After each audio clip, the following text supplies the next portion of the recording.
El avión despegaba de Madrid con un rugido ensordecedor, pero en la cabina de primera clase, el silencio era más pesado que el ruido de los motores. Javier, con los ojos fijos en la ventanilla, sentía el corazón latiendo con fuerza, no por el despegue, sino por la mano de Álvaro entrelazada con la suya. Habían esperado este momento durante meses, un viaje a Barcelona para celebrar su 5º aniversario, pero algo en el aire se sentía mal. Javier, de 30 años, era un arquitecto con un espíritu soñador, nacido en un pequeño pueblo de Extremadura. Su cabello oscuro caía desordenado sobre su frente, y sus ojos, de un castaño cálido, siempre parecían buscar algo más allá del horizonte. Álvaro, de 35 años, era su opuesto y su complemento, un abogado madrileño, meticuloso, con una barba recortada que enmarcaba una sonrisa que podía desarmar a cualquiera. Juntos, habían construido una vida en Madrid, enfrentando miradas de desaprobación y susurros malintencionados con una fuerza que solo el amor verdadero puede forjar. Mientras el avión alcanzaba altura, un auxiliar de vuelo, Carlos, un hombre de unos 40 años con una sonrisa forzada, se acercó a su asiento. ¿Quieren algo de beber, señores, o prefieren seguir tomados de la mano como si estuvieran en una telenovela? Su tono era cortante, disfrazado de broma, pero el desprecio era evidente. Las mejillas de Javier se encendieron, y Álvaro apretó su mano con más fuerza, como si quisiera anclarlo a la realidad. Solo agua, gracias, respondió Álvaro, su voz calmada pero con un filo que advertía no cruzar la línea. Carlos alzó una ceja, dejó las botellas de agua en la mesa y se alejó con una risita que resonó como un eco en la cabina silenciosa. Los demás pasajeros, algunos en trajes caros, otros con auriculares puestos, fingieron no haber escuchado nada. Pero Javier no podía ignorarlo. No deberíamos dejar que esto nos arruine el viaje, susurró, aunque su voz temblaba. Álvaro lo miró, sus ojos brillando con una mezcla de amor y furia. No lo hará. Pero esto no termina aquí. Javier asintió, pero en su interior, una chispa de indignación comenzaba a encenderse. No era la primera vez que enfrentaban algo así, pero esta vez, en un espacio donde se suponía que debían sentirse seguros, el dolor cortaba más profundo. La tensión creció cuando Carlos regresó, esta vez acompañado por otra auxiliar, Marta, una mujer joven de unos 25 años, con una expresión incómoda.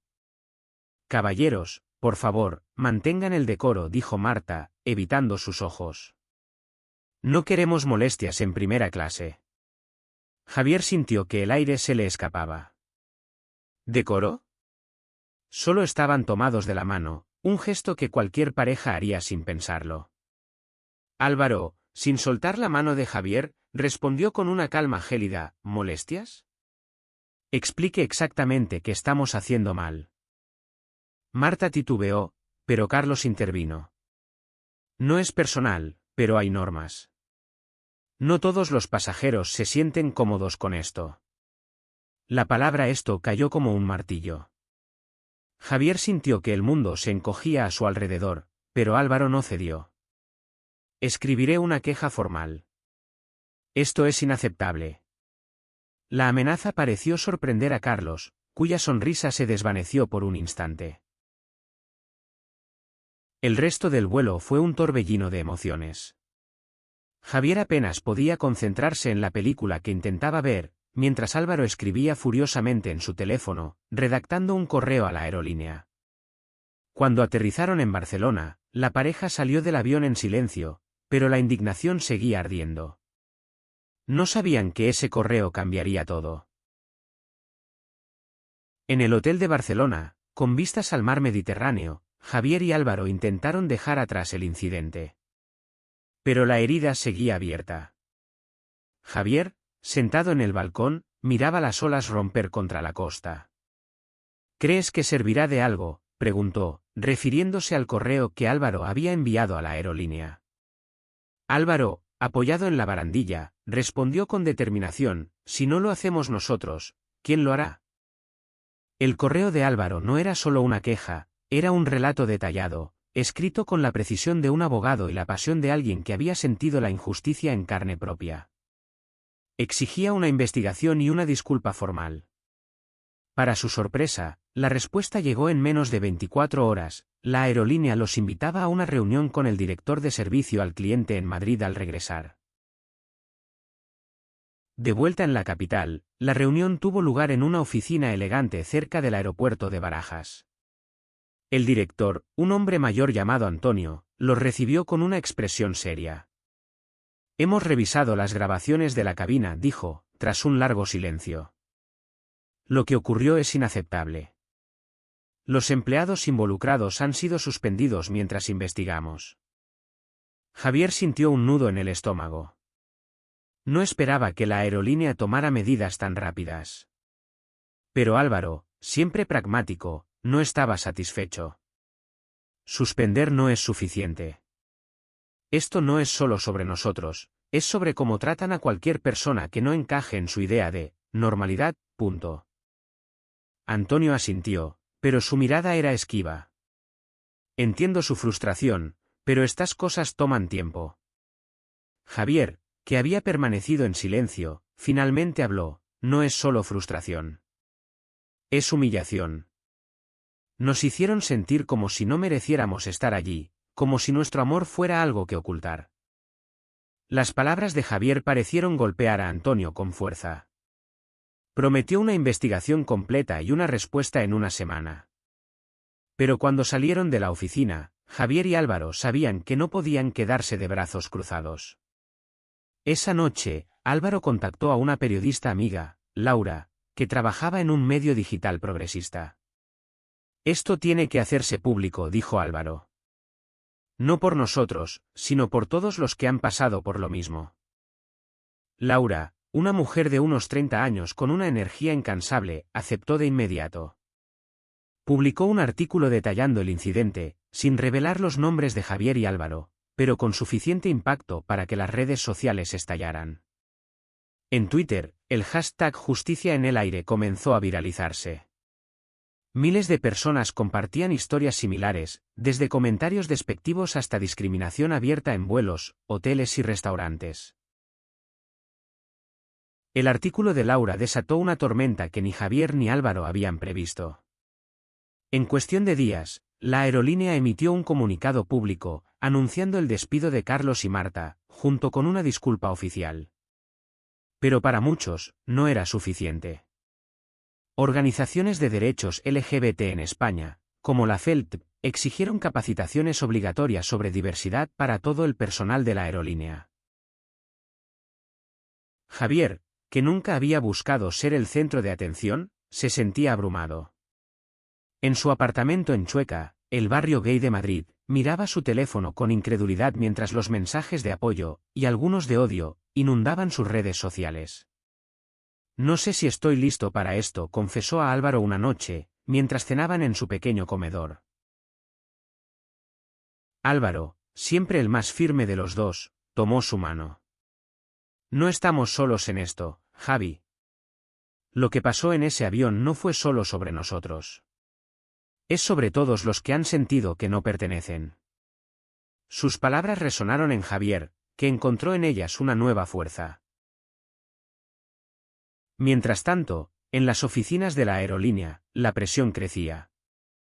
Una manifestación pacífica frente a la sede en Madrid exigía cambios estructurales. Javier y Álvaro decidieron unirse, no como líderes, sino como parte de una comunidad que exigía respeto. Allí conocieron a Sofía, una activista trans de 28 años, que los abrazó con lágrimas en los ojos. Gracias por no callaros, les dijo. Esto está cambiando cosas. A medida que la historia ganaba tracción, Javier comenzó a enfrentar sus propios demonios. Crecer en un pueblo conservador de Extremadura no había sido fácil. Recordaba las burlas en la escuela, las miradas de su padre cuando le confesó que era gay. Aunque había encontrado refugio en Madrid, el incidente en el avión había reabierto heridas que creía cerradas. Una noche, mientras Álvaro dormía, Javier se sentó en el sofá con una foto vieja en la mano, él, de adolescente, junto a su madre, la única que siempre lo apoyó. Ojalá estuvieras aquí, susurró, con lágrimas cayendo por sus mejillas. Al día siguiente, decidió escribir una carta abierta, publicada por Laura, donde narraba no solo el incidente del avión, sino su vida, sus luchas y su amor por Álvaro. La carta se volvió viral, tocando corazones en toda España. Álvaro, por su parte, enfrentaba su propio desafío. Como abogado, sabía que la lucha no terminaría con un despido o una disculpa. Comenzó a trabajar con Sofía y otras organizaciones para presionar por leyes más estrictas contra la discriminación en el sector de servicios. Pero también sabía que el cambio real vendría de las personas, no solo de las leyes. La fama inesperada trajo consecuencias. Javier recibió amenazas anónimas en línea, y Álvaro notó que algunos colegas en su bufete lo miraban con recelo. Pero también llegaron mensajes de apoyo, una madre que agradecía su valentía porque su hijo gay ahora se sentía menos solo, un piloto que prometió abogar por capacitaciones en su aerolínea. Un día, mientras caminaban por el Parque del Retiro, Javier se detuvo frente a un estanque. ¿Hicimos lo correcto al hacer esto tan grande?, preguntó, con la voz llena de duda. Álvaro lo abrazó. Hicimos lo que sentíamos que era justo. Y mira lo que está pasando, la gente está hablando, está cambiando. Esa noche, la aerolínea anunció un programa de capacitación en diversidad, nombrando a Javier y Álvaro como consultores honorarios. Fue un pequeño triunfo, pero significativo. Sin embargo, no todo era perfecto. Carlos, el auxiliar despedido, apareció en un programa de televisión conservador, defendiendo sus acciones y acusando a la pareja de exagerar. Sus palabras reavivaron el odio en las redes, pero también fortalecieron la determinación de Javier y Álvaro. A medida que la controversia se calmaba, Javier y Álvaro decidieron tomarse un tiempo para ellos. Regresaron a Barcelona, esta vez sin incidentes, y caminaron por la playa de la Barceloneta al atardecer. ¿Recuerdas cuando soñábamos con esto?, dijo Javier, señalando el mar solo tú y yo, sin que el mundo nos juzgue. Álvaro sonrió. El mundo siempre va a juzgar, pero nosotros somos más fuertes.